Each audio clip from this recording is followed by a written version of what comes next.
Pesach kicks off the festivals of the year, and it's all about freedom. We call it Ziman Cherutenu, the time of our freedom, because it commemorates leaving Egypt, having been slaves, and becoming a free nation. We celebrate it with a Seder. We sit around the table, we tell our story, reading the Haggadah, and in that story, we look at what it means to be free. The Hachamim say that we have to do it by contrast. So we have to think about freedom in light of slavery.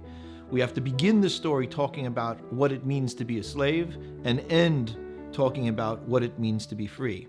And there are two components to the freedom that we discuss. One is the physical component, and the other is the mental component. We need both in order to be fully free.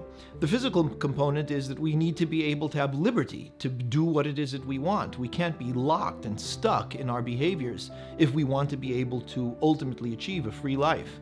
But even if we're free in our physical selves, we can do what we want, but in our minds we are locked. We can't understand what it is that's going on in the world, or we don't pay attention to the choices that we really have in the world. We are not open to contemplating what it is that we can do or how it is we can live.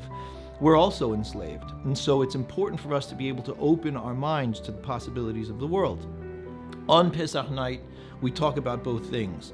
We talk about the physical slavery in Egypt, but we also talk about the mental slavery in light of idol worship, and where we created our own gods. We locked ourselves into a very rigid way of looking into the world.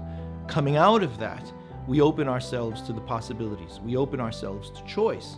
And we allow ourselves not only to just do what it is that we want, but to become the people that we want.